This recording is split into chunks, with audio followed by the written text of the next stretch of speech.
తను నమ్మిన సిద్ధాంతాలతో, తన జెండాతో, తన అజెండాతోనే నిర్దిష్టమైనటువంటి అభివృద్ధి లక్ష్యాలతో ప్రజాసేవకు ప్రజల ముందుకు వచ్చి ఎన్నికల్లో పోటీ చేసిన ఏకైక నాయకుడు జగన్. అందుకే జగన్ ఒక్కడే, ఈ దేశానికి జగన్ ఒకే ఒక్కడే రాజకీయ విలువలు పాటించిన మనిషి. నేను ఏం చెప్పదలుచుకుంటానా తెలుగు వారందరికంటే, ఎప్పుడైతే ఒక రాజకీయ పార్టీ మరొక పార్టీతో పొత్తు పెట్టుకుంటుందో, మరొక జెండాను జతకడుతుందో, కూటమిగా ఏర్పడుతుందో, స్వయం బలం లేదని, సొంత బలం లేదని, సొంత బలం లేకుండా ఊతకర్రల సాయంతో ఎన్నికల్లో పోటీ చేసిన రాజకీయ పార్టీలు గెలిచిన తర్వాత పాలనలో సొంత ఆలోచనలు ఉంటాయా మిత్రులారా, లేక అరువు తెచ్చుకునే ఆలోచనలు ఉంటాయా? అరువు తెచ్చుకునే ఆలోచనలే ఉంటాయి.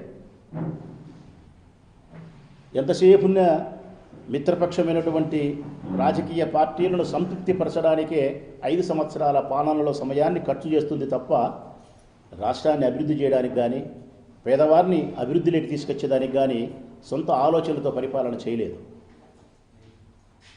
మన రాష్ట్రాన్ని గమనించండి. ఎన్నో రాష్ట్రాలు, 27 రాష్ట్రాలు వద్దు, మన తెలుగువారు మన రాష్ట్రాన్ని గమనిస్తాం. ఆంధ్రప్రదేశ్ను 3 పార్టీల కలయికతో ఇక్కడ అధికారంలోకి వచ్చినారు. కూటమి, తెలుగుదేశము, బీజేపీ, జనసేన. నేను అడుగుతా ఉన్నా, ఈ 3 పార్టీలకు స్వయం బలంతో వైఎస్ఆర్ కాంగ్రెస్ పార్టీని ఓడించి గెలవగలిగినటువంటి సంఖ్యాబలం, సీట్లది, ఓట్లది ఉందా? ఉంటే ఎందుకు పొత్తు పెట్టుకుంటారు? మరి పొత్తు పెట్టుకున్నారు, ముగ్గురు కలిసినారు అంటే అర్థం మీకు వైఎస్ఆర్ కాంగ్రెస్ పార్టీ మీద సొంతంగా గెలవడానికి కావాల్సినటువంటి బలం, ప్రజాబలం లేదు. అందుకే 3 పార్టీలు 3 జెండాలు జతకట్టినాయి. మీరేమో జెండాలను జతకడతారు, జగన్మోహన్ రెడ్డి గారేమో తన జెండాకు జనాన్ని జతకడతాడు. అది ఆయనకు మీకుండే వ్యత్యాసం. మీరు జెండాకు జెండాలు జతకడతారు. మీరు జగన్ ఎప్పుడు అటు చేయలే, తన జెండాకు జనాన్ని జతకట్టాలనుకున్నాడు. ఈ 3 పార్టీలు జతకట్టి అధికారంలోకి వచ్చినారు. ఈ 18 నెలల కాలంలో ఈ రాష్ట్రాన్ని మీరేమైనా అభివృద్ధి చేయగలిగినారా? మీరేమైనా సంక్షేమ పథకాలను, ఇచ్చిన వాగ్దానాలను అమలుపరచగలిగినారా? ఒకరిది ఉత్తరము, ఒకరిది దక్షిణము, ఒకరిది తూర్పు, ఒకటి పరమర దావా. ఎన్నికలకు ముందు పవన్ కళ్యాణ్ చెప్పిన మాటలు పెద్ద పెద్ద ఆదర్శమైన మాటలు చెప్పినాడు. నేను చాలా పుస్తకాలు చదివినా అని చెప్పినాడు. నాకు చాలా నాలెడ్జ్ ఉందన్నాడు. భగత్ సింగ్ అన్నాడు, కామ్రేడ్ అన్నాడు, మార్కిస్ట్ అన్నాడు, చేకూర్ అన్నాడు. పెద్ద పెద్ద మాటలు చెప్పినాడు. మరి ఈరోజు గెలిచిన తర్వాత నీ సొంత ఆలోచనలు ఏమాత్రమే కానీ ఈ పాలనలో లేవు. కేవలం చంద్రబాబు నాయుడు ఇచ్చే నెలకు 70 కోట్ల రూపాయల ప్యాకేజీని తీసుకొని నవరంధ్రాలు మూసుకొని గమ్మునున్నాడు. ఇదే కదా కూటమి. అసలు ఆయన మాట్లాడతాడు పవన్ కళ్యాణ్ గారు, జగన్మోహన్ రెడ్డి గారి చేతిలో గీతలనే లేకుండా చేయగలుగుతా అంటాడు. నవ్వు వస్తుంది ఒకసారి ప్రజలారా. నీకు చెరొక వైపు, నీ భుజాలకు చెరొక వైపు, ఈ వైపు నరేంద్ర మోడీ, ఈ వైపు చంద్రబాబు నాయుడు నిలబడి సంకల కింద చేతులు వేసుకొని లేచి నిలబడితే కానీ నిలబడలేని పార్టీ జనసేన పార్టీ. నీవు జగన్ చేతిలో రేఖలను తుడిపివేయగలుగుతానంటే ఎంతవరకు ఇది సమంజసం? పరిపాలనలో నీ ఆలోచన విధానం ఏమైనా ఉందా? అందుకే ఈ రాష్ట్రంలో ఉండే తెలుగు వారందరూ పవన్ కళ్యాణ్ మీద మాట్లాడే మాట ఏంటంటే, రాజకీయాలలో పవన్ అసమర్థుడు.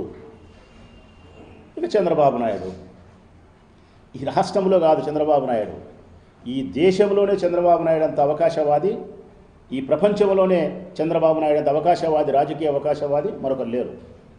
ఊసరవెల్లి కంటే వేగంగా ఎక్కువ రంగులు మార్చగలిగిన దిట్ట చంద్రబాబు నాయుడు. నరేంద్ర మోడీని జైల్లో పెడతా అన్నాడు. నరేంద్ర మోడీ మనిషే కాదన్నాడు, జతగట్టినాడు. విడిపోయినాడు, మళ్ళీ జతగట్టినాడు. పవన్ కళ్యాణ్ తిట్టినాడు, పవన్ కళ్యాణ్ లోకేష్ను తిట్టినాడు, జతగట్టినారు.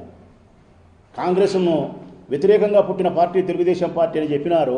అదే రాహుల్తో చేతులు వేసుకొని చట్టాపట్టాలు తిరిగినాడు. ఈ రాష్ట్రంలో దేశంలో ఉండే అన్ని జెండాలతో జతగట్టిన రాజకీయ అవకాశవాది బాబు. అందుకే చంద్రబాబు నాయుడు గురించి రాష్ట్ర ప్రజలందరూ మాట్లాడే మాట ఒకటే, ఈయన రాజకీయ అవకాశవాది, పదవి కోసం అధికారం కోసం ఎంతటి గడ్డైనా కరుస్తాడు. ఈయనకు పాలనలో సంస్కరణలు, అభివృద్ధి, సంక్షేమము లేదు. కేవలం అధికార దాహం మాత్రమే ఉంది, వ్యామోహం మాత్రమే ఉంది. అన్నిటికీ మించి ఎప్పటికప్పుడు రంగులు మారుస్తాడు. ఇక భారతీయ జనతా పార్టీ, ఈ 3 పార్టీలు జతగట్టినాయి కాబట్టి చెప్తాను భారతీయ జనతా పార్టీని. ఇంకా భారతీయ జనతా పార్టీ గురించి మా భాషలో చెప్పాలంటే కడపోలము, మా స్టైల్లో రాయలసీమ భాషలో చెప్పాలంటే అది పెద్ద ముత్తైదు పార్టీ. మా భాషలో చెప్పాలంటే పెద్ద ముత్తైదు పార్టీ అంటాబ్బా నేను. పెద్ద ముత్తైదు అంటే ఏ శుభకార్యానికైనా ఒక ముత్తైదు అవసరం మిత్రులారా. ఆమెకు ఒక 70 ఏళ్ళో 80 ఏళ్ళ వయసు ఉంటుంది. ఆ తల్లికి భర్త జీవించి ఉంటాడు, నుదుట బొట్టు ఉంటుంది, చేతికి గాజులు ఉంటాయి, తలలో పూలు ఉంటాయి, పట్టు చీర కట్టుకుంటుంది. కానీ ఫంక్షన్లో ఏ పని చేయదు, ఆమె చేయలేదు, వయో వృద్ధురాలు. కానీ శుభకార్యం పూర్తి కావాలంటే మాత్రం ముత్తైదు ఉండాలా, పెద్ద ముత్తైదు. ఈ రాష్ట్రంలో దేశంలో ఎవడు ఎన్నికల్లో గెలవాలన్నా కానీ ఈ రాష్ట్రంలో 1% బలం కలిగిన బీజేపీకి పొత్తు పెట్టుకుంటారు. కారణం పెద్ద ముత్తైదు. శుభకార్యం జరిగేదానికి ఎట్లుండాలనో ఈ ఎన్నికల్లో గెలిచేదానికి బీజేపీ పార్టీ ఉండాలా.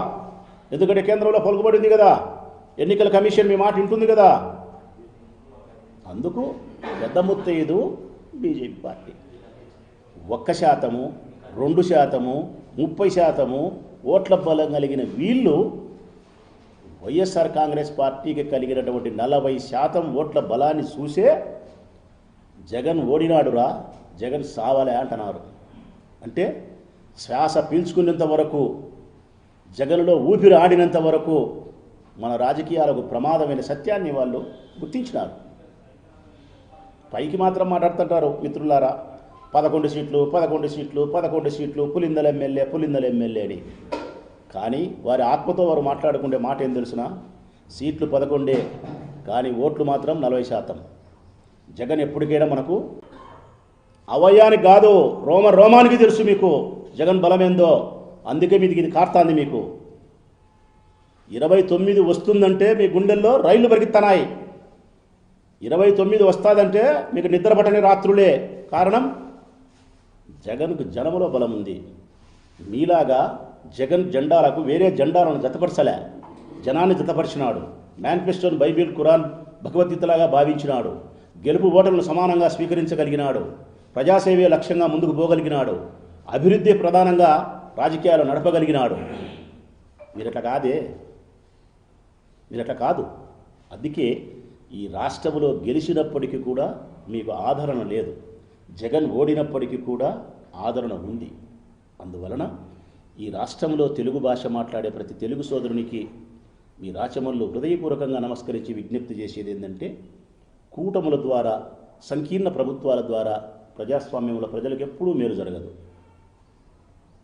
ఏకైక నాయకత్వం ద్వారానే, స్వయం బలం ద్వారానే ఎన్నికల్లో గెలిచిన పార్టీ మాత్రమే సొంత ఆలోచనలతో ప్రజాసేవ చేయగలుగుతుంది. నిర్దిష్టమైనటువంటి అభివృద్ధి లక్ష్యాలతో ప్రజలకు సేవలు అందించగలుగుతుంది. అందుకు కారణం నేను చెప్పినా కదా, జగన్ పాలనలో తీసుకొచ్చిన సంస్కరణలన్నీ చెప్పగలిగిన, అభివృద్ధి కార్యక్రమాలు చెప్పగలిగిన. చంద్రబాబు నాయుడు 40 ఏళ్ళు అంటాడు, ఏ ఒక్క సంవత్సరంలో ఒక్కసారైనా ఒక్క మెడికల్ కాలేజ్ తెచ్చినాడా? 40 సంవత్సరాలు ఒక్క మెడికల్ కాలేజీ. మరి జగన్మోహన్ రెడ్డి గారు 5 సంవత్సరాల కాలంలో 17 మెడికల్ కాలేజ్ సాధించగలిగినాడంటే, పోర్టులు సాధించగలిగినాడంటే, గ్రామ స్వరాజ్యాన్ని నెలకొల్పగలిగినాడంటే, అనేక సంస్కరణలు చేయగలిగినాడంటే సొంత ఆలోచనలు. అందుకే రాబోయే భవిష్యత్ కాలంలో అయినా కానీ జెండాకు జెండాలు జతగట్టి, రాజకీయ విలువలకు తిలోదకాలిచ్చి, ప్రజాసేవ కంటే పదవి అధికారం ముఖ్యమని భావించే రాజకీయ పార్టీలకు స్వస్తి పలికి, ఈ దేశంలో ఒకే ఒక్కడు, ఇది నేను చెప్పేది అబద్ధం కాదు, మీరు చరిత్ర చదివినా అర్థమవుతుంది. ఈ దేశంలో 6 జాతీయ పార్టీలు ఉన్నాయి, 58 ప్రాంతీయ పార్టీలు ఉన్నాయి, 28 రాష్ట్రాలు ఉన్నాయి, 8 కేంద్ర పాలిత ప్రాంతాలు ఉన్నాయి. అన్ని పార్టీలు ఎప్పుడో ఒకప్పుడు ఒకరితోనో జతగట్టి పొత్తుతో ఎన్నికలకు వచ్చిన వాళ్ళే తప్ప, తన అజెండాను పక్కన పెట్టి పరాయి జెండాలు తీసుకొని భుజానికి ఎత్తుకొని వచ్చిన వాళ్ళే తప్ప. ఇంకా పవన్ కళ్యాణ్ అయితే జెండా జనసేన ఆడేసినట్టు తెలుదు.